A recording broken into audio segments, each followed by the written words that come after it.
Have you lost your mind? Let me go! That scream shattered the silence of St. Patrick's Cathedral in Chicago. 500 of the city's most powerful people watched in shock as a maid, her uniform filthy and her hair a mess, grabbed the groom's wrist and dragged him away from the altar. The bride screamed for security. Guards rushed in from every side. One word from the groom, and this woman would vanish from Chicago forever. But he did not give that word, because when he looked into her eyes, he did not see madness. He saw pure terror. She was not afraid of him. She was afraid for him. He followed her behind a closed door. 5 minutes of silence passed, and when that door finally opened, nothing in his life would ever be the same. What did a simple maid discover that 500 powerful guests never knew? What secret was so dangerous she risked her life to reveal it at the altar? Stay with me. This story will shock you to the very last word. The chaos began 48 hours before, with the sudden crack of a teacup hitting the floor. 2 days before the wedding, the Fontaine estate was a picture of tranquility on the edge of Chicago. It looked like a castle from another time, with imposing stone walls and stained glass windows that shimmered in the afternoon light.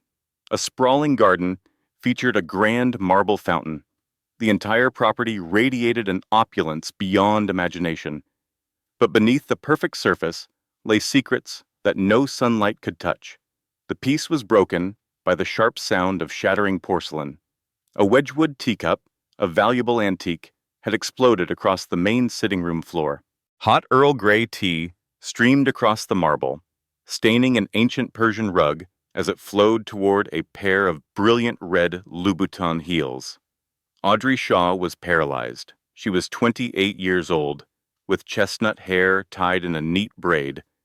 Exhaustion had painted faint blue shadows under her green eyes. After 8 months as a maid at the Fontaine estate, she understood the cruelty of the wealthy, but nothing had prepared her for this. Her hand was steady on the empty silver tray.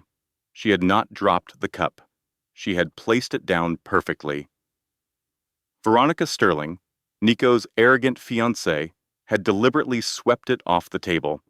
It was a cold, calculated act. Veronica shot up from a red velvet sofa, her turquoise designer dress highlighting her perfect figure, her stunning features twisted into a mask of rage. But Audrey could see past the performance. In Veronica's cold blue eyes, there was no anger, only a cruel pleasure, the kind a person feels when they are about to crush someone weaker. "You disgusting thing," Veronica yelled, her voice echoing in the large room. "Do you know what these shoes are worth? It is more than you will make in a whole year. How could you possibly repay me with that pathetic, skinny body of yours?" Audrey bit her lip until she tasted blood. She longed to declare her innocence, to expose Veronica's lie. But in this house, the word of a maid meant nothing. Nearby, the housekeeper, Mrs. Patterson, who had been with the Fontaine family for over 30 years, stood like a statue. She had witnessed the entire event. She knew exactly what Veronica had done, but she said nothing. She looked away, choosing silence. In this mansion, Veronica Sterling's influence was almost total. As the future lady of the house, her authority was unquestionable. "Kneel down." The command was like ice slicing through Audrey's thoughts. "Clean it. With your hands. Use the cloth in your apron." Audrey stared back, her green eyes wide with disbelief. But Veronica's threatening gaze held firm. Audrey slowly lowered herself to the floor. The warm tea soaked her uniform, and sharp edges of porcelain pressed into her knees. She took out her white cloth, leaned over, and started to clean Veronica's shoes. Suddenly, a sharp kick to her shoulder sent her sprawling. The point of Veronica's stiletto heel had found its mark. It had dug right into her collarbone. "Clean it better," Veronica spat, her voice dripping with satisfaction. "And keep the stench of your poverty off my things. Do you even know your own value? You are worth less than my fingernail." Audrey swallowed the shame. An image of her brother, Tommy, filled her mind. He was 16, stuck in a hospital bed at the University of Chicago Medical Center. He suffered from a heart defect that had plagued him his whole life. His doctor said he needed an operation that would cost $200,000. It was an impossible sum of money. This job was her only hope. If she was fired, Tommy would die. Losing it was not an option. So she endured it, even if it meant kneeling before this monster. Silent tears fell, mixing with the cooling tea on the marble floor. The tears were not for the pain. They were for her powerlessness, for the bitter unfairness of a life that cornered her like this. She understood that this was only the beginning of her ordeal. Then she heard them, heavy, measured footsteps from the hall, like the beat of a heart that had long turned to stone. Audrey was still on her knees, the cloth in her hand now brown with tea, her skin broken by the porcelain shards. The sound made her stomach tighten with fear. Nico Fontaine entered the room. He was 36 years old and 185 centimeters tall, dressed in a perfect, black Tom Ford suit. His face was all sharp angles and strong lines, a face that was brutally handsome, but it was his gray eyes that truly defined him. They were cold, remote, and held a sadness so deep it was unreachable. He was Nico Fontaine, the head of a family that held Chicago in its grip. In the city's underworld, his name was a synonym for absolute authority. No one would ever cross him. No one would ever betray him. And no one held his gaze for more than a moment. Nico's eyes scanned the scene before him. His fiancée wore her rage like a jewel. The maid was on her knees in a mess of spilled tea and broken porcelain. The priceless Persian carpet was ruined. A pair of bright red Louboutin heels had been carelessly discarded. It was a chaotic picture he had no desire to understand. Then, a sudden shift occurred. Veronica Sterling, the woman who had been screeching like a banshee, instantly became a delicate, wounded princess. She rushed to Nico, her heels clicking on the stone, and clutched his arm.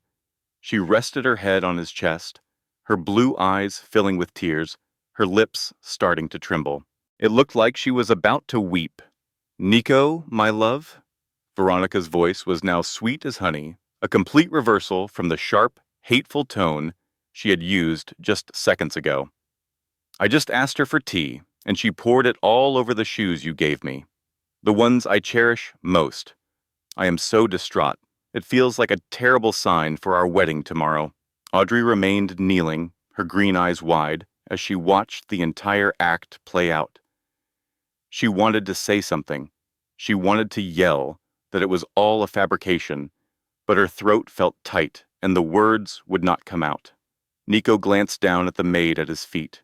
His gray eyes passed over her like she was an insignificant object. He did not ask for an explanation. He did not look for the truth in her eyes. He just felt an overwhelming sense of fatigue. His wedding was the next day. It was the day he would finally lay to rest the memory of Kate, his first wife, who had passed away 2 years before from an unexpected heart problem. He did not want any more complications. He just wanted peace. "Leave." Nico's voice landed in the room, cold and decisive, like a judge's final ruling. "Do not create any more problems. Be more careful next time, or you will need to find a new job." He did not ask a single question or offer a single look of sympathy. He never even waited for an explanation. He simply turned, allowing Veronica to stay attached to his arm, and walked toward the stairs as if the kneeling maid was not even there. Audrey felt a sharp pain in her chest, as if from a blade. Veronica's cruelty was painful, but Nico's indifference was 100 times worse. He was not unkind. He did not abuse her like Veronica did, but he saw her as nothing, like she was invisible. She was not worth a single moment of his time. That was the deepest cut of all. Being treated poorly, at least meant you were seen. Being completely ignored made you feel like nothing. Yes, Mr. Fontaine.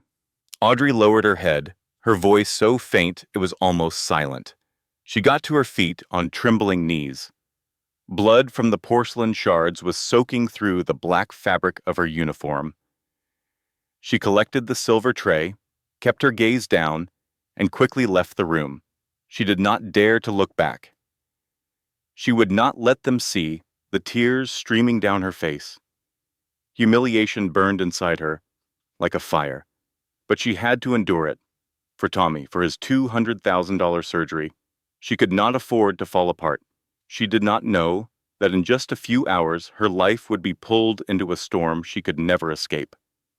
Audrey moved down the mansion's long, empty hallway, her legs heavy as stone. The old paintings on the walls seemed to stare down at her with cold, disapproving eyes. The low yellow lights threw eerie shadows on the polished marble floor. The shame still seared her chest, but she bit her lip until it hurt and pushed the feeling down. For Tommy, she had to stay strong for him. As she neared the library on the ground floor, Audrey suddenly stopped. The large oak door was slightly ajar, open just enough to let sound escape. A voice she knew well drifted out. It was Veronica Sterling, but her tone was no longer sweet or fragile. It was now cold, victorious, and so full of malice it made her skin crawl. Audrey knew she should not be listening. It was against the rules of the house. Getting caught would mean being fired on the spot. But something about that voice held her in place. A gut feeling she could not ignore. She hid in a dark alcove in the hall, her back pressed against the cold wall, holding her breath to listen. He is still completely smitten with me, like an absolute fool. Veronica's voice was sharp with disdain. Do not worry. The old man is an idiot. He just wallows in his grief, lost in memories of his dead wife. It is pathetic. Audrey stopped, breathing. Old man. Was Veronica talking about Nico Fontaine? The same man she had just been clinging to, calling him her love. Do not worry, baby, Veronica said, her voice turning sickly sweet. After our honeymoon, his fate will be the same as Kate's. Then nothing will stand in our way. Audrey felt her heart clench, as if squeezed by a fist. The same as Kate. Kate Fontaine, Nico's first wife, had died 2 years ago from what everyone believed was a sudden heart attack.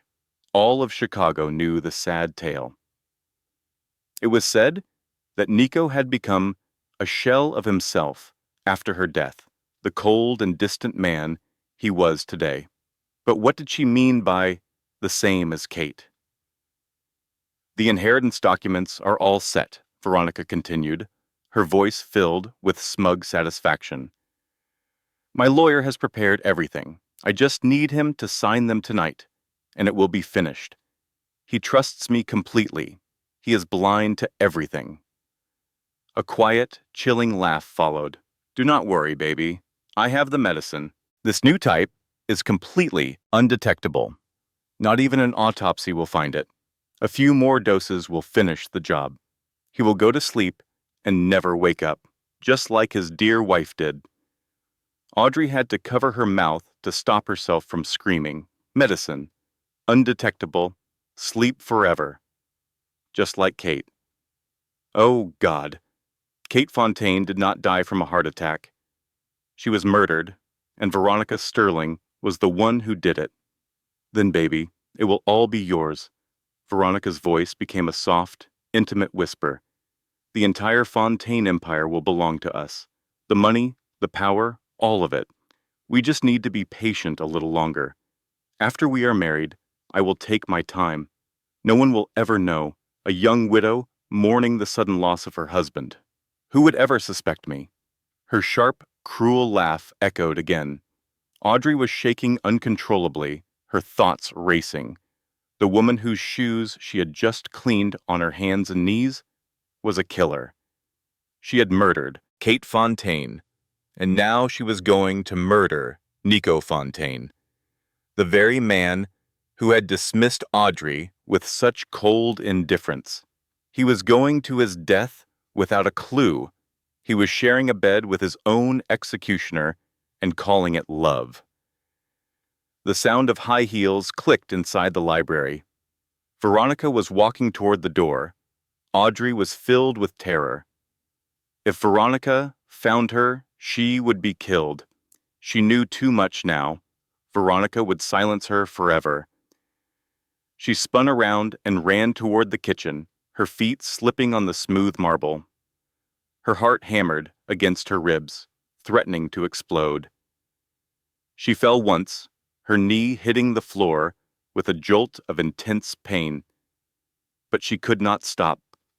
She scrambled back up and kept running. The dark corridor seemed to stretch on forever.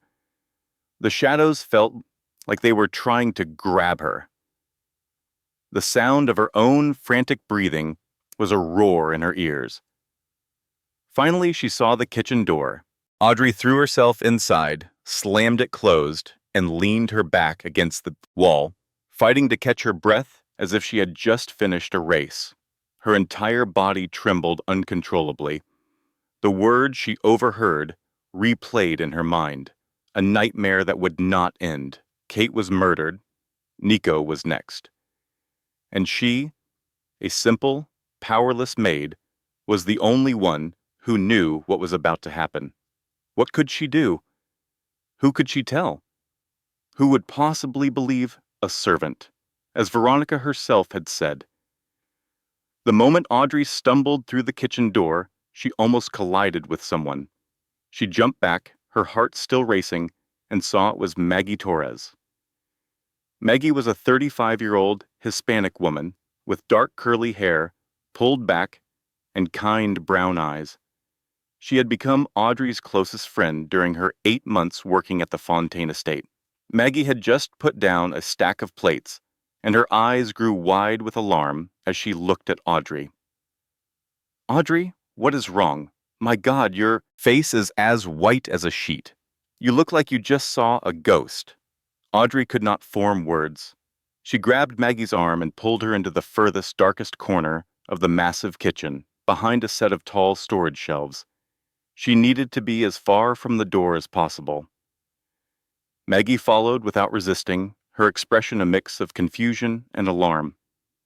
When they were hidden from view, Audrey finally turned to her. Her green eyes wild with fear, she held onto Maggie's shoulders, her voice a shaking whisper. "Maggie, I heard something awful. Veronica. She was on the phone." Audrey explained everything she had heard, word for word. She repeated the part about Nico being called a fool. She told her about Kate and how her death was not an accident. She described the untraceable medicine, and she revealed the plot to take over the Fontaine empire after Nico was gone forever. Maggie just stood there, completely frozen, her brown eyes getting wider with every detail Audrey revealed. When Audrey was finally done, Maggie clapped a hand over Audrey's mouth, her eyes wide with terror. "Are you out of your mind? Keep your voice down. They will kill us if they hear you," Maggie whispered urgently. "But are you certain? You heard it all? There is no mistake?" "I heard every word, Maggie," Audrey insisted, her voice breaking with despair. "She is going to do it after the honeymoon.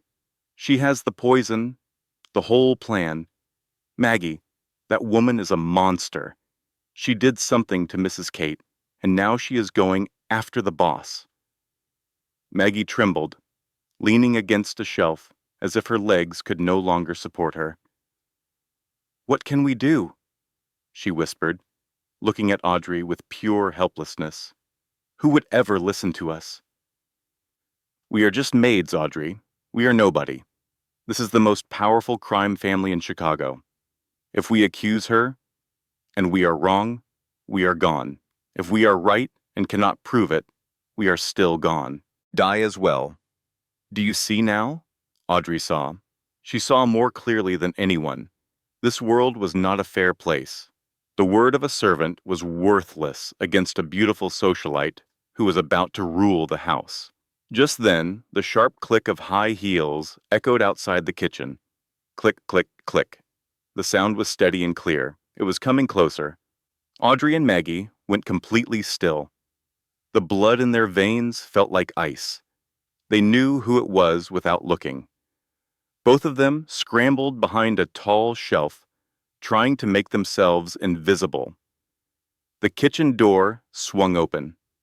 Veronica Sterling entered, dressed in that same brilliant turquoise Valentino gown.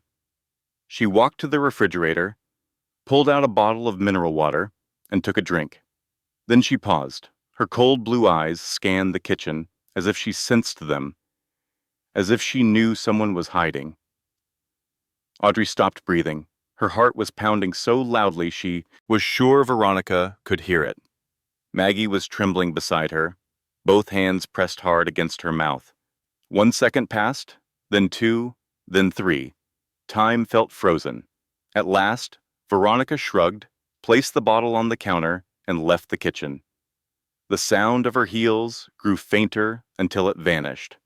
Audrey and Maggie let out their breath in a rush, their bodies going weak with relief.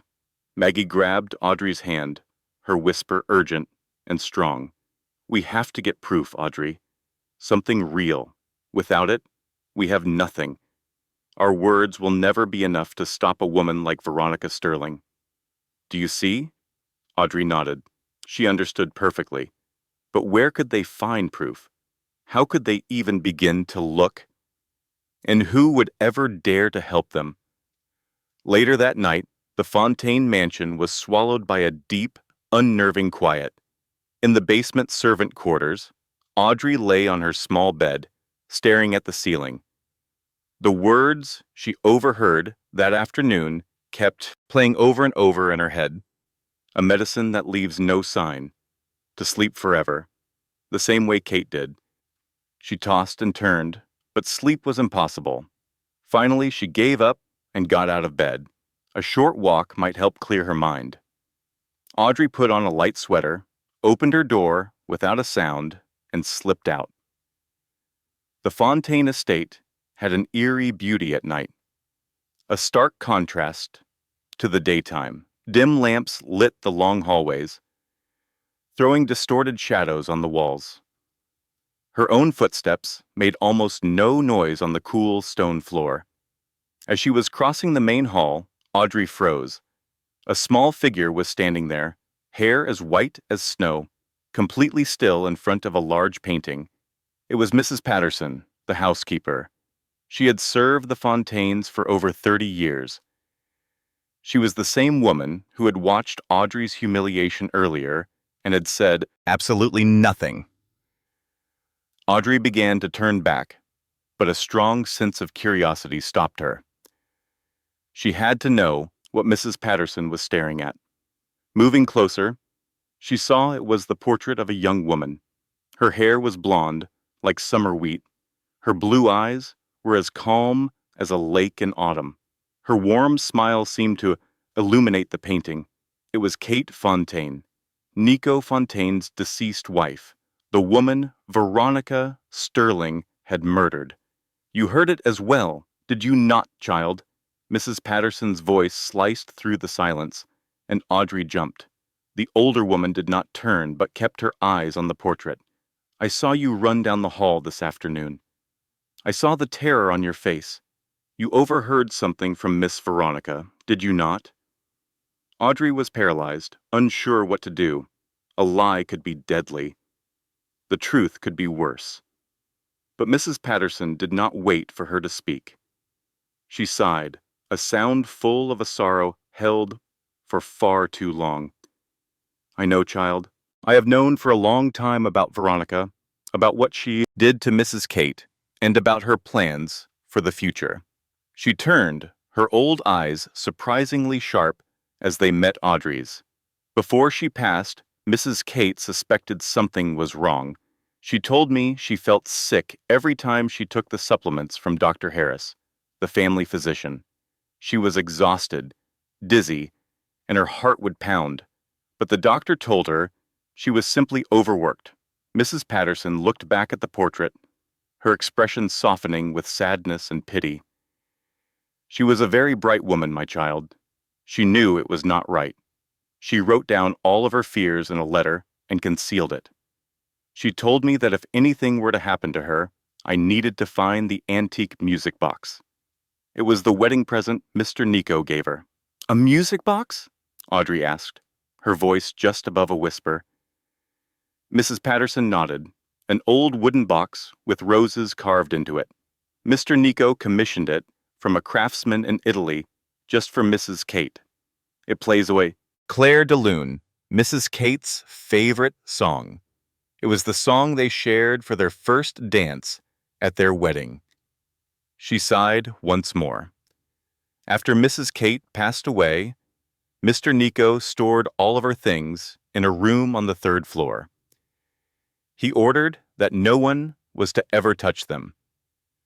The music box is in that room. Mrs. Patterson reached into her pocket and pulled out a small, worn brass key. She pressed it into Audrey's hand. I have held onto this key for 2 years. 2 years I have lived with fear and said nothing. I am an old woman, child. I am too old and too scared to act. She looked at Audrey, a flicker of hope in her gaze. But you, there is a fire inside you. I saw it when you kneeled to clean Veronica's shoes and refused to cry. I saw it when you ran down that hall, not with fear, but with purpose. You possess something I have lost, child. You have courage. Audrey looked down at the key in her palm. Her heart was beating wildly. This was a lead. This could be the proof that she and Maggie so desperately needed. But it was also a path that could lead directly to her own death. The storage room was off limits. The Fontaines did not tolerate trespassers. If they caught her, she would lose more than her job. She would lose everything. Her thoughts turned to Nico Fontaine, the man with sadness buried deep in his gray eyes, the man whose wife was murdered without his knowledge, who was now about to be killed by the woman he trusted. He was a cold and distant man. He had failed to protect her, but he did not deserve to die. Nobody deserved to die that way. I will find it, Audrey said, her voice shaking, but full of new strength. I must find it. It was 2 a.m. The Fontaine mansion was completely dark and silent. The only sounds were the soft whistle of the wind and the frantic pounding of Audrey's heart. She stood at the bottom of the stairs that led to the 3rd floor. The old brass key was clutched in her sweaty hand. This was forbidden ground. Nobody had been allowed up there since Kate Fontaine's death. That was Nico Fontaine's command. Breaking it was a death sentence. Audrey took a long, deep breath to steady her nerves. She thought about Tommy in his hospital bed. She thought about Mrs. Patterson and the hope she saw in her eyes. She thought of Kate Fontaine, a woman whose murder was still a secret. Then she began to climb the stairs, one slow, deliberate step after another. Cold sweat trickled down her face. Each groan from the old wood made her feel like her heart would burst. The darkness was a heavy blanket wrapped around her. Finally, she made it to the 3rd floor. The hallway here was even darker than the rest of the house. There were no lights on. A thick coat of dust on the ground proved that no one had been there for a very long time. Audrey turned on her phone's flashlight, and its small light cut across the old walls. The door to Kate's storage room was at the very end of the hall. It was a heavy oak door with an ancient wood grain. Audrey walked toward it, put the key in the lock, and turned. The loud protest of metal and wood echoed in the night, causing her to jump. She opened the door, slipped inside, and immediately closed it behind her. The room felt like a different universe, a world that had been frozen. Dust coated every surface so heavily that she could see particles dancing in the beam of her light. Furniture was covered in white sheets, appearing like silent ghosts that guarded the memories of the deceased. Audrey shined her light around the room until it landed on a wedding photo on the wall. Kate Fontaine was in a brilliant white dress, her blonde hair on her shoulders, her blue eyes bright with joy. Next to her was Nico Fontaine, but he was not the man Audrey knew. The man in the picture, he was smiling, a look of pure love on his face. His gray eyes, usually so cold, were bright with happiness.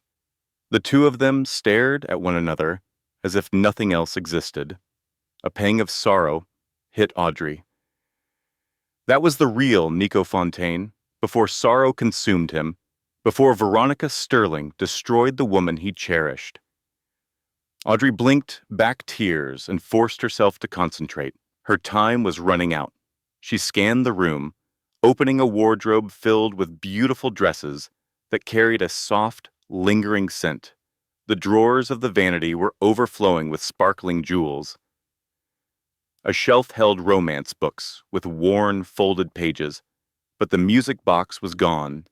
She checked beneath the table, behind the drapes, and in the small nightstand. It was nowhere. The clock was ticking. Each moment she spent in this room was a risk. At last, Audrey got on her knees and pointed her flashlight under the bed. The beam cut through the darkness, and there it was. A dusty old wooden chest sat in the corner. She pulled it into the light and opened it with shaky fingers. It held precious mementos, pictures, and love notes. Tucked away in a corner, covered in red velvet, was the music box. Audrey picked it up carefully. It was an old wooden box, etched with roses so detailed they looked real. The wood was dark from age, but still had a graceful, refined quality. She raised the lid. The melody of Claire de Lune floated into the silent night, a sound full of sorrow. The music seemed to cry for a love that had been cruelly taken. That is when Audrey noticed it. Hidden under the velvet interior was a carefully folded letter and a tiny silver flash drive. Audrey took the letter, her hands shaking so much she could barely open it. The flashlight illuminated the words, "My dearest Nico, if you are reading this, it means I am no longer with you. I am so sorry. I kept this from you. I was scared, and I was not sure. Veronica is not who you think she is. I saw her with another man they call the Fox. I overheard them planning something awful. Dr. Harris is giving me pills that make me weaker each day. I think they are poisoning me. I put everything I recorded onto the flash drive. My love, please be safe. Do not let her hurt you. I will love you always. Yours forever, Kate."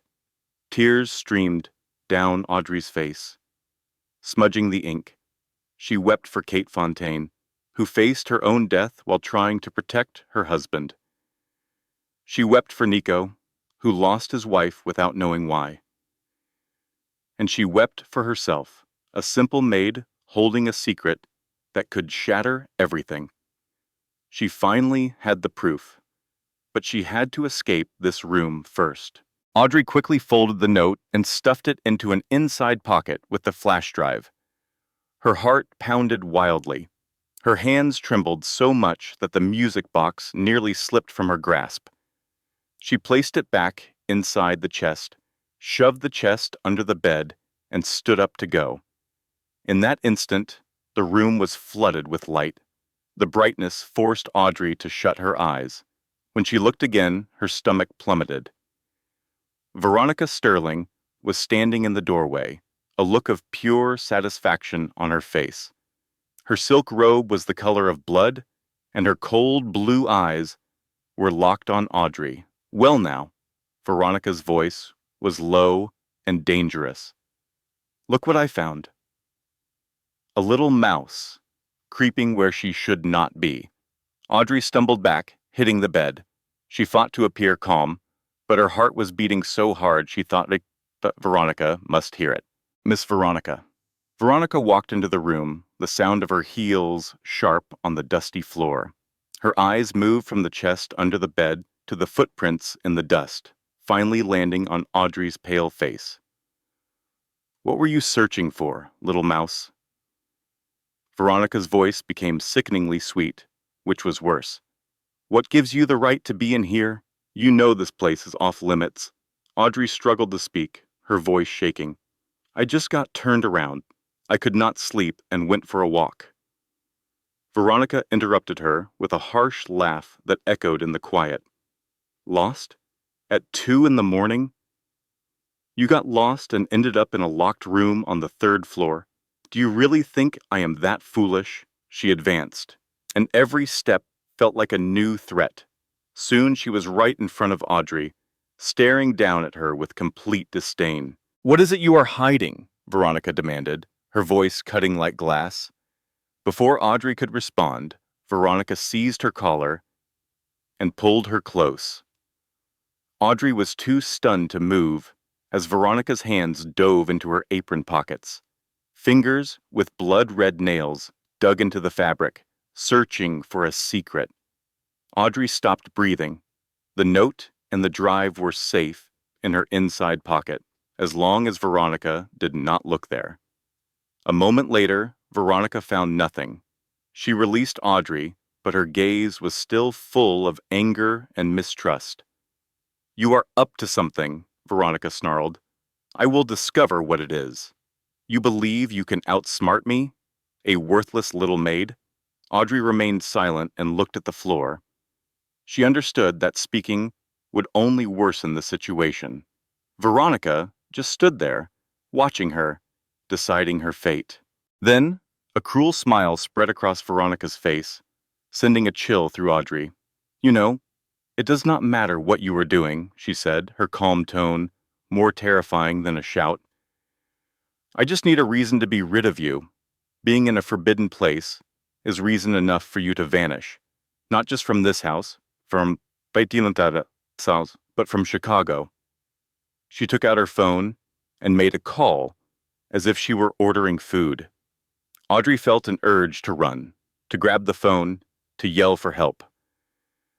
But she was frozen. Any sudden movement would confirm her guilt. Nico, darling. Veronica's voice changed instantly, becoming soft and fragile. It was the act she always put on. I am so sorry to wake you, but you must come to Kate's room. There has been an incident. I found a little mouse snooping around. She hung up and gave Audrey a triumphant look. Now we wait, little mouse, Veronica said. We will see how your master punishes you. The sound of heavy steps came from the stairs. Nico Fontaine stood in the doorway, his face etched with exhaustion and annoyance at being woken. His white shirt was creased, his dark hair be a mess, and his gray eyes were bloodshot. Next to him was Finn O'Brien, his loyal bodyguard, a powerfully built 40-year-old Irishman with an emotionless expression. Nico's eyes scanned the room and locked onto Audrey. She was shaking, her face white with terror. You! Nico's voice was like ice. You again! How dare you enter this room? Before Audrey could say a word, Veronica rushed to Nico's side. She held his arm tightly, her blue eyes appearing tearful, her lips quivering as if in shock. Deho. Veronica's voice was broken and weak, a performance of pure pity. I heard a noise and came up to investigate. I found this girl going through Kate's possessions. She was searching for something. Nico, I think. I believe she is stealing. Audrey wanted to deny everything, to scream that it was all a lie, but her throat felt like it was being squeezed shut. No sound came out. She watched Veronica's perfect act unfold and felt a deep, crushing despair. Stealing. A frown tightened Nico's face, his voice thick with disgust. You would dare steal from my wife. No, I did not, Audrey managed to say, but Veronica spoke over her. Check her pockets, Nico, Veronica suggested, her concern sounding sweet and completely fake. Kate's diamond necklace. The one you gave her for your anniversary. It is missing from the jewelry box. See if she has it. Nico gave a sharp nod to Finn. The bodyguard moved toward Audrey, his expression empty and cold. I am sorry, Finn said, and he began to search her.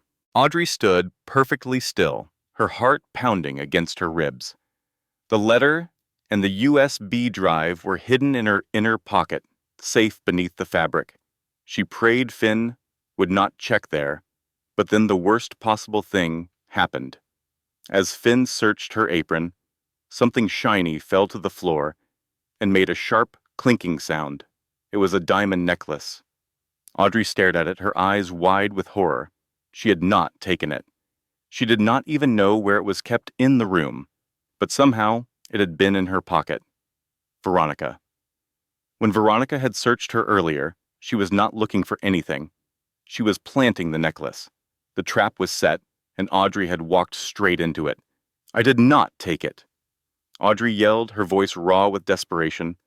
I did not take it. She put it in my pocket. Please believe me. But Nico was not listening. His gray eyes were filled with cold disappointment and utter contempt. He bent down and picked up the necklace, his fingers brushing over the diamonds. He held it as if he were touching a memory of his dead wife. I offered you a chance to work here. Nico's voice became quiet and heavy. Every word was like a stone landing on Audrey's chest. I overlooked the incident with the tea, and you repay me by stealing from my wife and entering a room I told you to stay out of. Mr. Fontaine, please, you have to listen. Audrey sobbed, tears running down her face. I am not a thief. I came here to find something important. You are in danger. She pointed a trembling finger at Veronica. She plans to kill you, just like she killed Kate. A heavy silence filled the room. Nico froze, a flicker of something unreadable in his gray eyes. But Veronica broke the stillness with a small, pitying laugh. The poor girl, Veronica said, her voice dripping with false sympathy. She has lost her mind. She is inventing stories to avoid being punished. Nico, do not listen to her. She is nothing but a dirty thief. Nico stared at Audrey for another moment before he turned his back. His shoulders grew stiff, his hand tightening around the necklace. Get her out of here. His voice was like ice, empty of all emotion. Make certain she never finds work in this city again. The Fontaine family does not tolerate traitors. Finn nodded and moved to grab Audrey's arm. She fought against him. She struggled. She tried to yell one last warning. Please, you have to listen. Kate was murdered. You are next. She left evidence. You need to, but nobody paid attention. Finn dragged her from the room, down the stairs, and through the long, shadowed hallways. Audrey continued to scream, continued to plead, but it was useless. She was just a maid. Her words carried no power in a world run by wealthy men. The iron gates of the Fontaine property swung open and then crashed shut behind her, the sound echoing in the night. Audrey was left alone in the deep darkness at 3 a.m. She had no money, no phone, and no place to go. She had only the clothes she was wearing and a heart heavy with despair. Then she felt inside her inner pocket. The letter was still there. The USB was safe. Veronica had won this round. But the fight was not over. The Chicago wind felt like 1,000 small knives against Audrey's skin. She walked down a deserted road, her thin canvas shoes soaked with dew. She had no money, no phone, and nowhere to sleep. But tucked inside her pocket, Kate's letter and the small USB drive remained. They were the proof that could save a man who was sleeping next to his enemy, completely unaware. Audrey walked for almost an hour through the dark Chicago streets. She moved from the rich neighborhoods, with their stunning mansions, to the working-class areas, with their old, stacked apartment buildings. She had only one destination in mind: Maggie Torres's small apartment. It was on the 4th floor of a worn-out building with cracked steps and hallways that smelled like mold. Audrey climbed each step, her legs aching deeply. She knocked on the door. At 4 a.m, Maggie answered wearing wrinkled pajamas. Her black curly hair was a mess, and her brown eyes were still cloudy with sleep. The moment she saw Audrey, she was instantly awake. "Oh my goodness," Maggie gasped, pulling Audrey into the apartment. "What on earth happened to you? You look like a ghost. Your face has no color, and your lips are purple. Come in, get inside right now." Audrey collapsed onto the old sofa in Maggie's tiny living room. Maggie wrapped her in a wool blanket and gave her a cup of hot tea. Then Audrey explained everything. She told her about sneaking into Kate's room, the music box, the hidden letter, and Veronica finding her. She described how Veronica had set the trap, how the diamond necklace appeared to prove her guilt, and how Nico had looked at her with cold disgust before ordering her to be thrown out. When Audrey was done, Maggie just sat there, her face pale with shock. "That witch," Maggie said through clenched teeth. "She planned this from the very beginning." Audrey nodded and took the letter and the USB drive out of her pocket. "But I still have this, the evidence that Mrs. Kate left. We have to see what is on this drive." Maggie found her old laptop, inserted the USB, and opened the files. The screen displayed a folder containing several items. The first was a video recording. Kate Fontaine had filmed it secretly from a hidden location. The video showed Veronica Sterling kissing a man Audrey did not recognize. He was tall, with dark hair and a long scar down his left cheek. They were speaking to each other. Their voices were too quiet to understand, but it was clear this was not an innocent conversation. The second item was an audio file. It was Dr. Harris, the Fontaine family's personal doctor, speaking very clearly. "The dosage for Mrs. Kate has to be increased. She is becoming suspicious. We need to act more quickly." The rest of the files were pictures. There were receipts for chemicals from a drug company. There were also text messages between Veronica and the man she called Baby. The messages said that everything was moving forward as planned and that soon they would have it all. Maggie looked through everything, her hands shaking. Her face had turned as white as a sheet of paper. This is real. Mrs. Kate was murdered. It was not a heart attack.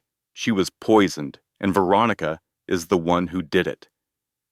"We need to call the police," Maggie said, her voice sharp and certain. But Audrey shook her head, her eyes tired but focused. "We cannot. The Fontaine family controls half of the Chicago police force. They would make the evidence disappear before anyone important saw it. Veronica would find out right away, and she would destroy everything." "Then what do we do?" Maggie asked, her voice filled with hopelessness. Audrey gazed out the window. The black sky was slowly turning to gray as the first light of morning appeared. The wedding was scheduled for that afternoon, less than 12 hours from now. "I have to deliver this proof directly to Nico," Audrey said, her voice surprisingly firm. "I will do it at the wedding today." Maggie looked at her as if she had lost her mind. "Are you crazy? You will never make it past the security guards. You were just fired. They all know what you look like.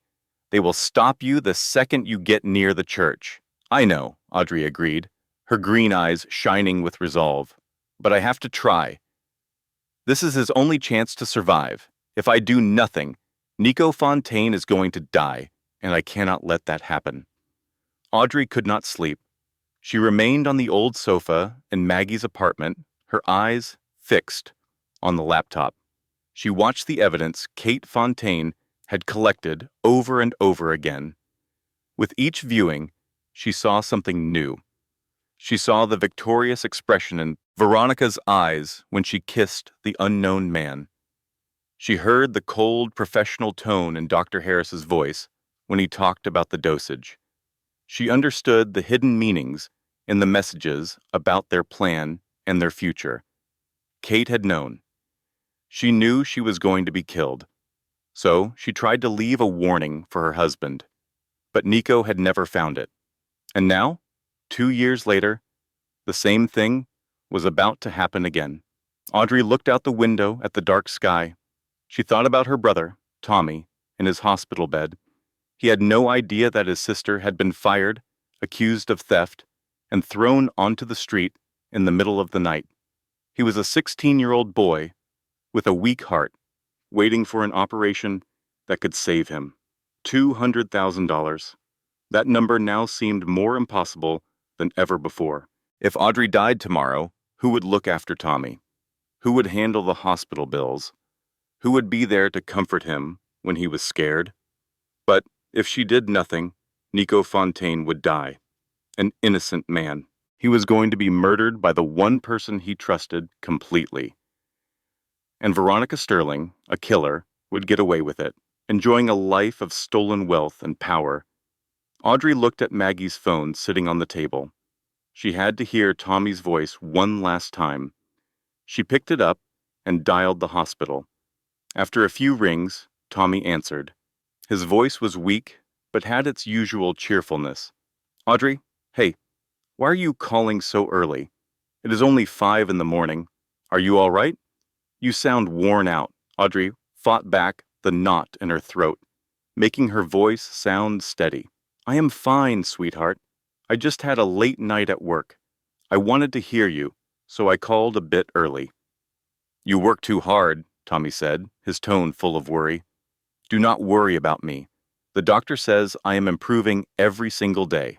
I will be able to walk around the room again in a few days. You need to eat right, okay? Do not skip your meals to save money for me. Silent tears rolled down Audrey's face. She forced a smile, even knowing Tommy could not see it. You are being so brave. I love you, Tommy. Always remember that. No matter what happens, I love you. What are you talking about? That sounds strange, Tommy chuckled. You sound like you are going somewhere very far away. I love you too. I will see you soon. Okay. Audrey's throat felt tight, and her voice trembled. Yes, I will see you soon. She hung up the phone and finally let the sobs come. She cried for Tommy. She cried for herself. She cried for the dangerous path that lay ahead. Maggie came and sat beside her, holding her hand in silence. There were no words that could possibly help. As the sun began to rise, Audrey stood. She changed back into the maid uniform Maggie had saved for her. She tucked the music box, the letter, and the USB drive deep into an inside pocket. Maggie stood by the door, her brown eyes filled with fear. She pulled Audrey into a desperate hug, her voice cracking. Be careful. Please come back alive. I will be waiting right here. Audrey nodded and squeezed Maggie tightly before letting go. I will try. She walked out into the early morning, the sunlight on her face. The road ahead led to St. Patrick's Cathedral. It led to the wedding of the century and to a confrontation that would decide her fate and Nico Fontaine's. St. Patrick's Cathedral stood in the center of Chicago, a Gothic masterpiece against the sky. Today it was decorated more extravagantly than ever, covered in thousands of white flowers and glittering silver ribbons. The wedding of Chicago's most powerful crime boss had captured the whole city's attention. Hundreds of expensive cars filled the street. A Rolls-Royce, a Bentley, a Maybach, each one a small fortune. The security was intense, almost suffocating. Guards in black suits were posted everywhere. Metal detectors were at each entrance, and the guest list was checked with extreme care, one by one. Audrey watched from across the street, concealed by a large tree, her heart pounding in her chest. She knew she could not use the main entrance. They knew her face, and her name was on a list. If a guard saw her, she would be captured instantly, or worse. She made her way around to the back of the cathedral. A service entrance was there for the staff. Catering trucks were parked, and workers hurried back and forth carrying food and drinks. At that moment, a middle-aged woman in a server's uniform rushed by. She saw Audrey and spoke sharply. Hey you, are you the new girl for the service team? Why are you just standing there? We are completely short on help. Get inside now, Audrey nodded, schooling her features into a neutral expression. Yes, I got a little lost. I was not sure which door to use. Follow me. The woman took Audrey's arm and pulled her straight through the kitchen entrance. Just like that, Audrey was inside the church. Her heart beat like a drum, and a cold sweat formed on her forehead. The first part of her plan had succeeded, but it was only the beginning. Audrey moved through the chaotic kitchen, trying to look like just another member of the catering crew. When she emerged into a side hallway, she froze. Finn O'Brien, Nico's most loyal bodyguard, was on patrol just ahead of her. Audrey quickly hid behind a thick stone column, holding her breath. Her heart was beating so hard, she was afraid he might hear it. Finn walked by with a steady pace. Then he paused. Audrey did not move a muscle. Her entire body was rigid. Finn scanned the hallway, as if he felt something was out of place. 1 second passed, then 2, then 3. He finally shrugged and continued on his way. Audrey let out a shaky breath. Her legs were trembling so badly she almost fell. But there was no time for fear. She had to press on. Audrey moved down the side hallway, heading toward the cathedral's main hall. She could hear classical music drifting from inside, along with the low hum of hundreds of guests talking. She was getting close. Suddenly, a door in front of her opened. Audrey had no time to hide before Veronica Sterling walked out. She was stunning in a brilliant white wedding dress, her bridesmaids trailing behind her in light pink. Audrey immediately turned her face away, pretending to be cleaning a picture frame on the wall. Her heart stopped beating.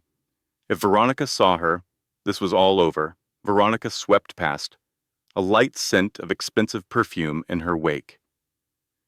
She was laughing and chatting with her bridesmaids, her voice filled with happiness and victory. She never even glanced at Audrey. She did not recognize the dirty maid she had kicked out just last night.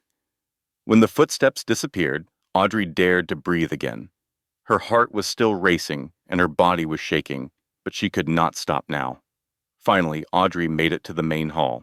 She found a spot in a dark corner behind a pillar and surveyed the scene. 500 guests from high society filled the long pews, which were covered in red velvet. There were politicians, corporate leaders, and powerful figures from the criminal underworld. They were all there, dressed in costly suits and sparkling jewels, to see the wedding of the century. Flowers were everywhere, candles cast a warm glow, and a string quartet played softly. At the front of the church, standing before the altar, was Nico Fontaine.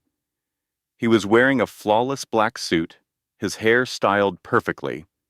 He was as handsome as ever, but his gray eyes were vacant and dead, like a man unknowingly walking to his own execution. Audrey touched the music box, hidden in her pocket. The letter and the USB were safe inside. The evidence that could save his life was right there. It is now or never, she told herself. Just then the wedding music grew louder. Every guest stood and turned to face the main entrance. Veronica Sterling appeared, magnificent in a Vera Wang dress that cost $1 million. The dress was pure white, its long train covered in thousands of sparkling crystals. A priceless veil of French lace framed her face as she held a bouquet of white roses. Veronica looked like royalty entering her court. The guests whispered in awe while cameras flashed. She smiled, a triumphant look that said she had won. She walked to the altar, to Nico, and to the dark future she had designed. Audrey clutched the music box in her pocket. The moment had come. Veronica Sterling stood next to Nico Fontaine, her gown shining under the massive chandeliers. She gave him her hand, her smile as bright as a new queen's. Nico accepted it, his expression empty, as if he were in a trance. The old priest began to speak, his voice filling the church. We are here today, in the presence of God and these witnesses, to join in the Sacred union of Nico Fontaine and Veronica Sterling. Audrey was in the back of the cathedral, her heart beating like a drum. She had to act now. After the vows, after Nico said those two words, everything would be lost. Veronica would legally be Mrs. Fontaine, and Nico would be trapped with his enemy. She had no choice. She began to move, weaving through the packed benches, shoving past people focused on the ceremony. She ignored their confused looks and annoyed muttering. Who is she? Where is she going? Why is she pushing? Audrey did not stop to explain. She pressed on, her gaze fixed on Nico at the altar. As she neared the front, more people noticed her. The security guards started watching the maid, who was causing a disturbance. And all the while, the priest's voice droned on, slow and solemn. Nico Fontaine, do you take Veronica Sterling to be your lawful wedded wife, to love and to cherish her in sickness and in health until death parts you? Nico opened his mouth. Stop!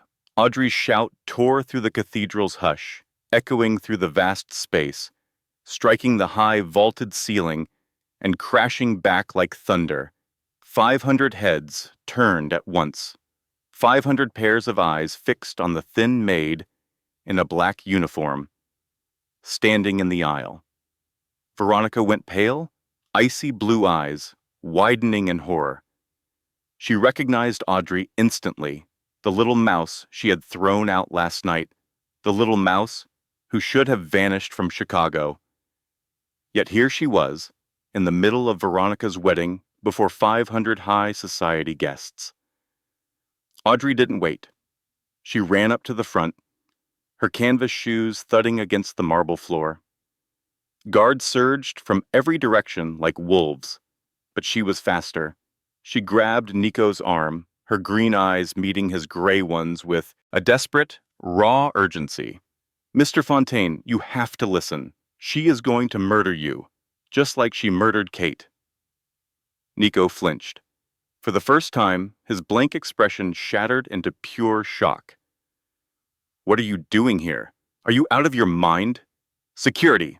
Veronica's shriek cut through the air, laced with panic. Get this lunatic out of here now. She is crazy. She is delusional. Somebody do something. Guards moved in, strong arms reaching for Audrey, but she would not let go of Nico. She clung to him and screamed with all the force left in her body. Kate was murdered. Veronica did it. And she will do it to you. I can prove it. The words echoed through the massive cathedral. 500 guests were frozen in place. No one breathed. No one moved. Nico looked down at Audrey, and his gray eyes were no longer empty. He saw something in the maid's eyes. It was not madness, as Veronica claimed. It was not the fantasy of a sick mind. It was pure desperation, a sincerity that went to the bone, and a fire of resolve he had never witnessed before. Before the guards could touch her, Audrey used her remaining strength to pull Nico toward the coat room near the altar. He did not know why, but some instinct told him to go. His own feet started moving. The coat room door flew open, then slammed shut behind them with a heavy thud. Outside, the room erupted into chaos. Veronica was screaming like a wild animal. Her perfect face was a mask of rage and terror. Guests began to murmur, the sound building like a tidal wave. Guards hammered on the locked door, shouting for it to be opened. But inside that small room, only two people remained. Nico Fontaine, the most feared Mafia boss in Chicago, and Audrey Shaw, the maid he had dismissed the previous night. They stood facing each other, breathing hard, the air thick with tension. This was the turning point, the moment that would change everything. The coat room was small, containing only a large mirror, a couple of velvet chairs, and a single lamp casting a dim light from the ceiling. The noise from outside faded away, leaving only the sound of two people gasping for air. Audrey's chest heaved as her trembling hands dug into her pocket. Nico Fontaine stood before her, his features sharp and cold, his gray eyes burning with contempt. "You have 30 seconds to explain yourself." Nico's voice was quiet. Each word was a block of ice. 30 seconds before I let my men handle you. Why would I ever believe a fired thief? A woman who snuck into my wife's room. A woman who just destroyed my wedding in front of 500 people. Audrey did not shrink from his gaze. She had come too far to fail now. She had risked it all for this moment. She would not back down. "You do not have to believe me," Audrey said, her voice surprisingly steady. "You just have to believe, Kate." She then revealed the music box from her pocket. It was an antique box made of wood, carved with roses so lifelike they seemed real. It was darkened with age, but its beauty was undeniable. Nico froze completely. His gray eyes went wide, his cold expression finally cracking. He knew it instantly. It was impossible to forget. He had ordered it for Kate from a master craftsman in Florence, Italy. It was the wedding present he gave her on the best day of their lives. It was the final piece of a love he thought was lost to him forever. "This is Kate's." Nico's voice grew hoarse, as if his throat was closing. "Where did you find it?" "Mrs. Patterson gave me the key," Audrey explained, carefully placing the music box in his hands. "Kate left something for you inside. She knew she was going to die. She needed you to know the truth." Nico accepted the music box with hands that shook. The same fingers that had pulled triggers and signed death warrants without a second thought now trembled like autumn leaves. He lifted the lid. The soft, sorrowful notes of Claire de Lune filled the small room. The melody was so familiar, it was painful. It was Kate's favorite. It was the song from their first dance at their wedding 7 years ago. It was the tune he would hum to help her sleep on nights she felt unwell. Nico stood like a statue, letting the music wash over him like a warm memory, and then he noticed it. Tucked beneath the velvet lining inside the box was a neatly folded letter. He picked it up and immediately recognized the script. It was Kate's handwriting, elegant and slanted slightly, with little circles over her eyes. The same handwriting he had seen on 100 love letters from when they first met. As Nico started to read, his entire world fell apart. Every line was a knife twisting deeper into his heart. "Veronica is not who she claims to be. I saw her with another man. They call him the Fox. Dr. Harris is giving me supplements that are making me weaker by the day. I think they are poisoning me." Nico's expression shifted with each sentence. Doubt turned to shock. Shock turned to agony, and agony turned into a burning, uncontrollable rage. His hand trembled, crumpling the letter in his fist. And then the impossible occurred. Tears streamed down the face of Chicago's coldest mafia boss. He had not cried in 2 years, not since the day Kate died. He did not cry at her funeral. He did not cry as he watched her coffin being lowered into the ground. He had sealed himself in ice. But now, the tears flowed freely. "Kate, my love." Nico's voice broke. It was the cry of a wounded animal. "I am so sorry. I am so sorry." Audrey remained quiet, letting him have his moment of grief. She took a phone from her pocket, one she had grabbed from a guest's purse while pushing through the wedding crowd. "There's this too," she said quietly. "The drive has video and audio files." Kate recorded them.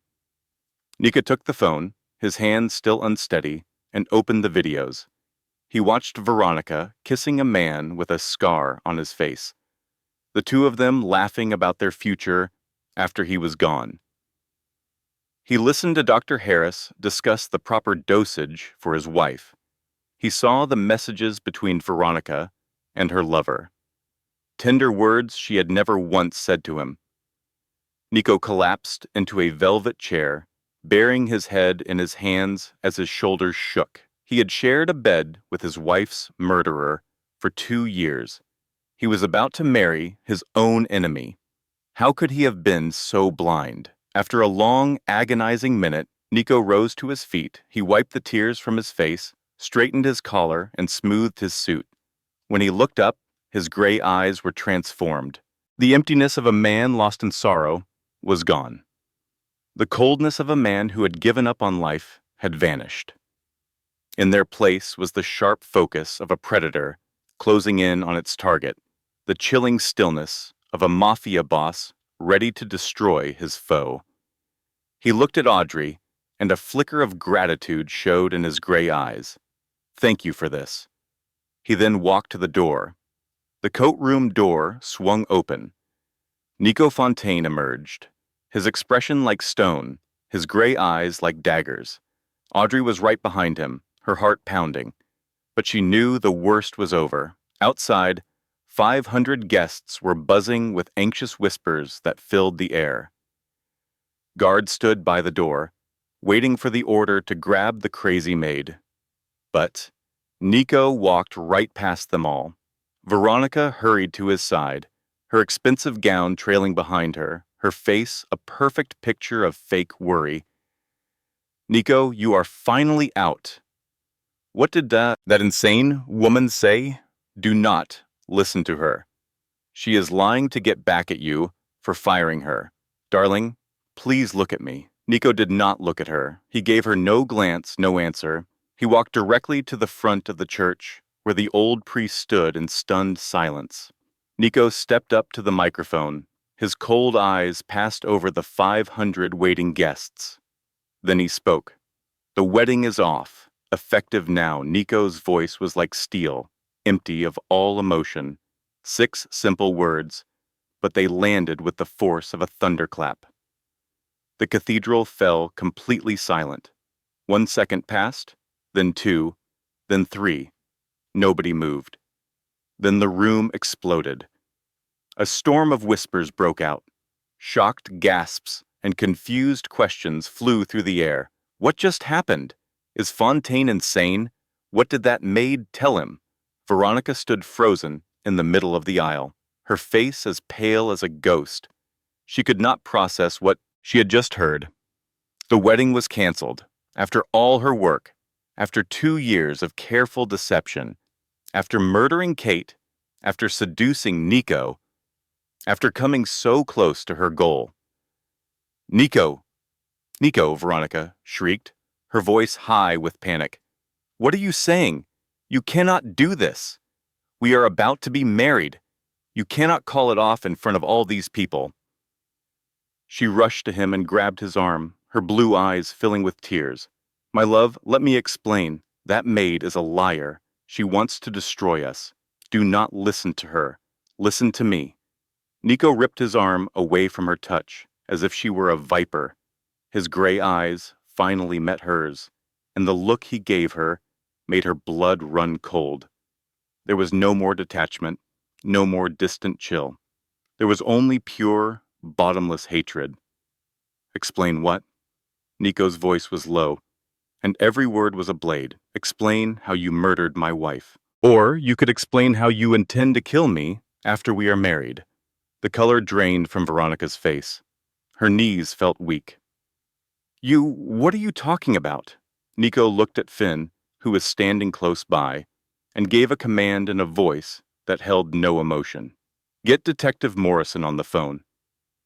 Inform him I have proof related to the murder of Catherine Fontaine. I have video, audio, and a handwritten letter from the victim. I want him here now." Veronica stood with her mouth hanging open, her skin as white as a sheet. She could not believe this was happening. How did Nico find out? How did he get evidence? Kate died 2 years ago. Everything had been erased. Nothing could be proven. "And get the brothers on the line," Nico added, his tone as casual as if he were talking about the forecast. "I need the location of the fox, Derek Lawson.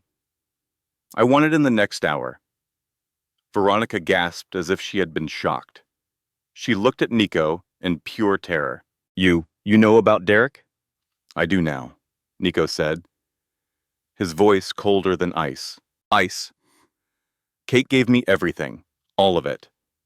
The video of you kissing your lover, the audio of Dr. Harris explaining the poison dosage, the messages between you and the man you called baby. It is all here. Veronica whipped her head toward Audrey, who was standing beside Nico. In that single moment, her carefully constructed mask crumbled, her angelic face twisted into a demonic snarl. Her blue eyes blazed with hate, her lips contorted in fury, and her entire body trembled with rage. You! Veronica's scream was like a wounded beast. This is all your fault. You disgusting little maid. I am going to kill you. She launched herself at Audrey like a feral cat. Her blood-red nails were raised, ready to tear into her enemy's skin. But Finn moved quicker. The bodyguard intercepted her, wrapping his arms around her from behind. Veronica fought back violently, shrieking like a person who had lost her mind. Let go of me. Let me go this instant. I am Nico Fontaine's wife. I am the queen of this city. You cannot touch me. You are nobody. Nico's voice was so cold, it was terrifying. You are a murderer about to answer for your crimes. He looked at Finn. Hold her. The police will arrive in 10 minutes. 500 guests stood frozen, like statues, witnessing the incredible scene play out. Many had already taken out their phones to record. The wedding of the century had just become the arrest of the century. And Veronica Sterling, the woman who moments before had been a radiant queen, was now a common criminal screaming and fighting in a guard's arms. Amid the chaos in the cathedral, with all eyes on Nico and his stunning revelation, Veronica found an opening. In a brief moment when Finn was distracted, she tore herself away, pushed past another guard, and bolted for a rear exit. Her $1 million wedding dress trailed behind her like a white funeral shroud, the crystals sewn into the silk scattered across the marble floor. She ignored the shouts and screams behind her. A single thought consumed her mind. Run, escape. The black limousine was still at the back entrance, waiting to take the newlyweds to their reception. Veronica dove into the car and yelled at the driver, "The airport, and make it fast. Go. I will give you $1 million if you get me there in 30 minutes. The vehicle shot forward like a missile, leaving St. Patrick's Cathedral and the disaster behind. In the back seat, Veronica's trembling hands opened the purse she always kept near. Inside was a fake passport for an Emily Carter, a large bundle of cash, and a burner phone. She had planned for this. This was her plan B if everything went wrong. She ripped off her veil, tore the diamond tiara from her hair, and struggled within the small space to get out of her massive wedding gown. She changed into a simple black coat she had packed earlier. She stuffed the expensive jewelry into a small cloth bag. Her blonde hair was pulled back into a tight bun. In the rear-view mirror, Veronica Sterling was gone. All that remained was an ordinary, tired woman running for her life. Just make it to the plane, she whispered, trying to steady her breathing. Just get to Europe. Derek has connections in Paris. I can start a new life. I will be okay. The car screeched to a halt at O'Hare. Veronica leaped out, tossing a stack of bills at the driver before sprinting into the international terminal. She pushed through crowds of people, her eyes darting around for any sign of trouble. She saw nothing. There were no guards, no officers, just regular travelers with their luggage. She breathed a sigh of relief and headed for the Air France counter. The flight to Paris was leaving in 2 hours. She handed over the forged passport, her face a mask of calm. "One first-class ticket to Paris, please." The next available flight. The agent looked at the passport, typed on the keyboard, and then offered a smile. Of course, Miss Carter. Just one moment. Veronica waited, her heart pounding in her chest as she continued to scan the terminal. Just get the ticket. Get through security. Get on the plane. Then she would be safe. Where do you think you are going, Veronica? A familiar, cold voice spoke from behind her. Veronica froze completely, the blood draining from her face. She turned around to face her worst nightmare. Nico Fontaine was standing there, still dressed in his black wedding tuxedo, his gray eyes colder than a winter storm. Next to him stood Finn O'Brien, and a middle-aged man in a gray suit she knew was Detective Morrison from the Chicago Police Department. Behind them, dozens of uniformed officers were blocking off the entire area. "How?" Veronica whispered, her face a ghostly white. "How did you find me? Did you forget?" Nico took a step closer, and each step sounded like a funeral drum. "I run this city. Every exit from Chicago is watched by my people. The airports, the train stations, the bus terminals. Where did you possibly think you could go?" Veronica stumbled backward until she hit the check-in counter. She forced her signature seductive smile onto her lips, her voice becoming sugary and desperate. "Nico, darling, please let me explain. It is not what it looks like. That maid lied about everything. I love you. I have always loved you. Be quiet." Nico's voice cut through her words like a blade. "I have Kate's letter. I have her recordings. I have a video of you and your lover embracing as you plotted to kill me, and Dr. Harris confessed everything when police arrived at his home 20 minutes ago. Your game is finished, Veronica." The mask disintegrated.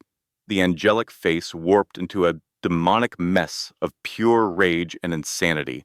Veronica shrieked, her voice raw and stripped of all elegance. "So what?" Kate was pathetic. "She never deserved you. She had no idea how to hold on to a husband. I am the one who is perfect for you. Everything I did was for us." "There was never an us," Nico said, his voice frighteningly cold.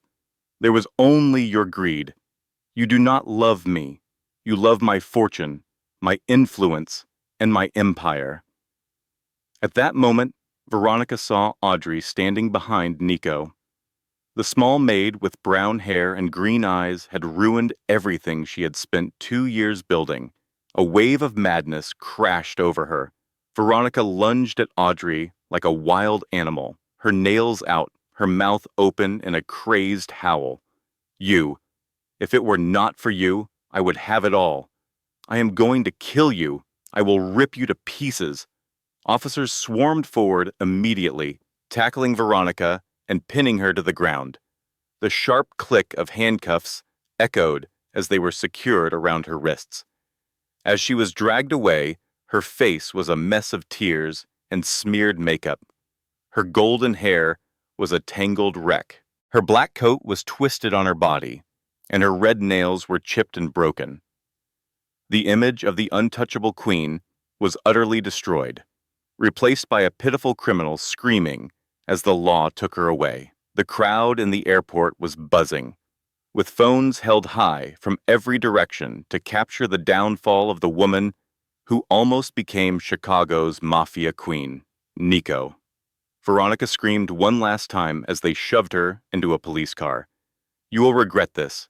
I swear you will regret this." Nico did not even turn around. His voice was flat and emotionless. "The only thing I regret is not seeing the truth about you sooner." 3 months later, the trial for the murder of Catherine Fontaine concluded, with sentences matching the severity of the crimes. Veronica Sterling received a sentence of life in prison without the possibility of parole for premeditated murder and conspiracy. When the judge announced the verdict, she descended into hysteria and had to be dragged from the courtroom by bailiffs. She continued to scream curses and threats as they removed her. Dr. Warren Harris was given 15 years for his role as an accomplice. His face was pale, as the handcuffs closed around his wrists. Derek Lawson, known as the Fox, was caught in a joint raid by the Fontaine family and federal agents. He faced numerous charges, including conspiracy to commit murder, money laundering, and illegal trafficking. The entire case captivated Chicago, dominating the front page of every paper for weeks. It was called the Bloody Wedding Case, a tale of betrayal and justice served at the altar. And at the center of that story was a young woman who became known as the silent hero. Audrey Shaw, the 28-year-old maid who risked everything to expose Veronica Sterling's scheme. The media pursued her relentlessly. Television stations offered interviews. Podcasts pleaded to share her story. But Audrey turned them all down. She had no desire for fame or attention. All she wanted was a peaceful life, far from the turmoil and tragedy of the wealthy. One day, Audrey visited the University of Chicago Medical Center to see Tommy, just as she always did. She was preparing to ask the doctor about her brother's status and how she could possibly find more money for his operation. But the doctor met her with a wide smile. "Miss Shaw, I have wonderful news. Tommy's surgery is scheduled for next week. The entire cost has already been paid." Audrey stood perfectly still, certain she had heard him wrong. $200,000. Who? Who paid for it? The doctor's smile was mysterious. An anonymous donor. Their only condition was that we keep their identity private. Audrey knew at once who it was. Only one person had that kind of power. Only one person had a reason to do it. Tears streamed down her face, but for the first time they were tears of pure joy. The surgery was a complete success. Tommy's recovery was remarkably fast. The doctors were in awe. Inside the chest of a 16-year-old boy, a new, healthy heartbeat with a steady rhythm. For the very first time, Tommy could run and play like any other kid. Audrey wrapped her arms around her brother, holding him close. Tears streamed down her face. "You are going to be all right, my dear. You are going to be fine." Across town, Nico Fontaine was navigating his own transformation. He established a charity called Kate's Hope Foundation, focused on helping women and children who had been abused or manipulated. He gave 80% of his personal wealth to the foundation, turning over most of his business operations to Finn and a board of directors. Finn stood in Nico's office, looking at his boss with total disbelief. "Sir, are you certain about this? You spent 20 years building this empire. Are you really prepared to let it all go?" Nico gazed out the window. His gray eyes, once like ice, now held a sense of peace. "I have spent too much of my life in the shadows, Finn. Kate wanted me to step into the light. It is time I did." That afternoon, Nico stood at Kate's grave in a cemetery just outside Chicago. He placed a bouquet of white roses on the marble headstone that bore her name. They had always been her favorite.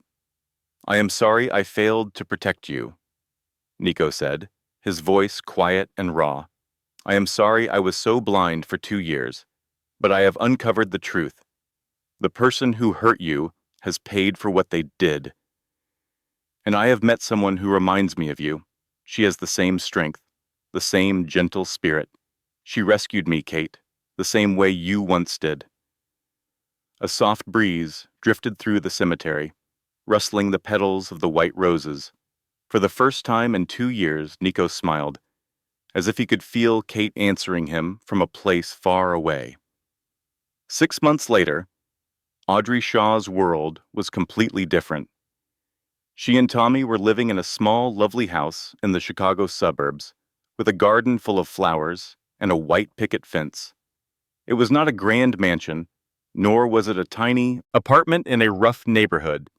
It was a true home, a place filled with daily laughter. Tommy was healthy and full of life, tossing a ball with other kids in the yard.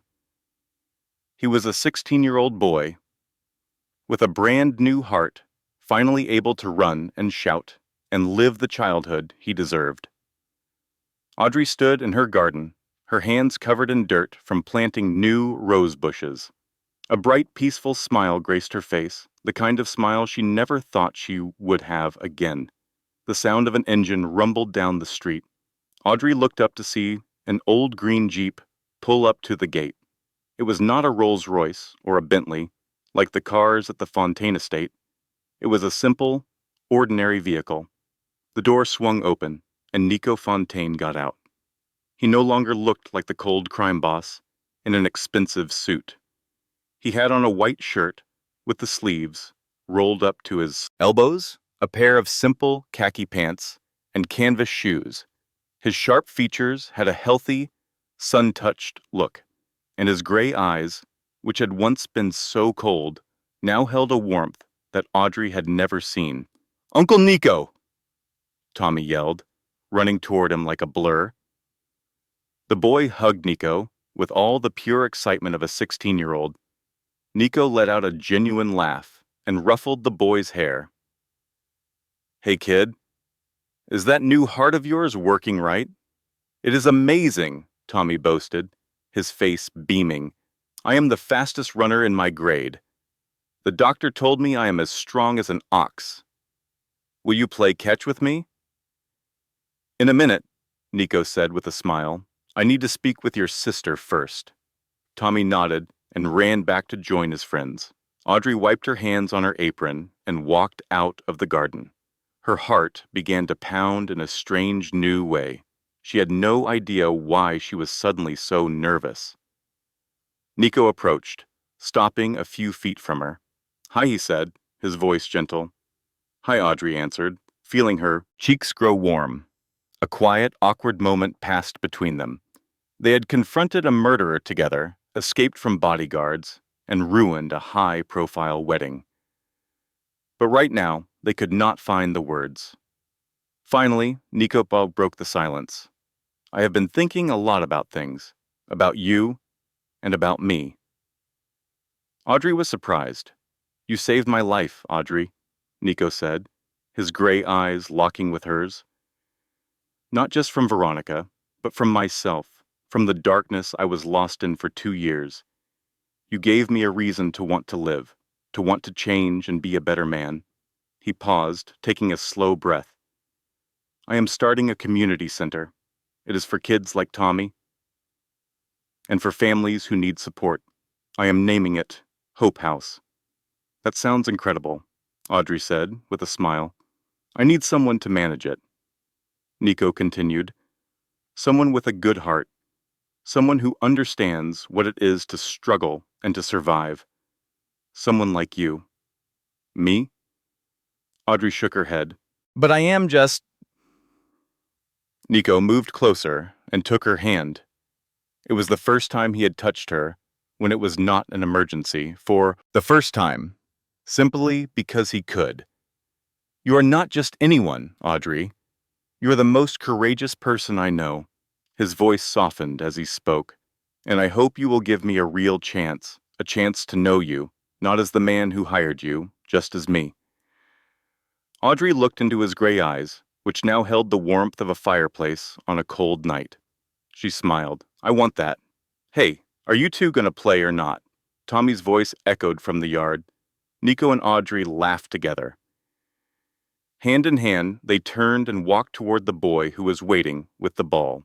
The golden light of sunset spilled over the little garden, the charming house, and the three of them playing catch. Their laughter filled the air. They did not have luxury cars or giant mansions. They had a small home, quiet afternoons, and a new love beginning to grow. Audrey had risked everything to save a man she did not know. She did it not for money or status, but simply because it was the right thing to do. And Nico had learned that real power was not found in a criminal empire, but in the courage to let it go and find himself again. Sometimes the person who saves us does not come from high society. Sometimes an angel wears a simple uniform. Before we go, here's the truth this story wants to leave with you. Your worth is never measured by your job title, your bank account, or the clothes you wear. It is measured by what you choose to do when no one is watching. Audrey had nothing. No money, no power, no connections. But she had something that 500 wealthy guests in that cathedral did not. She had courage. And that single act of courage saved a man's life, exposed a killer, and brought down an empire built on lies. Meanwhile, the man who had everything, the money, the power, the name, discovered that none of it meant anything until he found the strength to let it all go.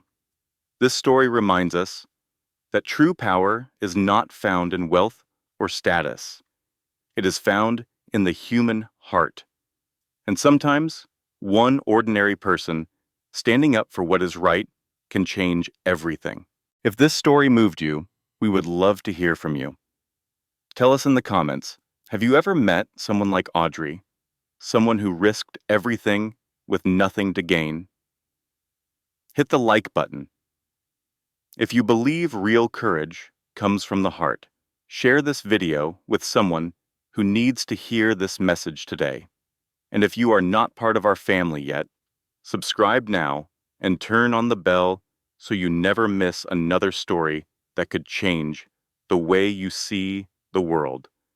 We wish everyone watching good health, happiness, and a peaceful heart. Goodbye for now, and we will see you in the next story.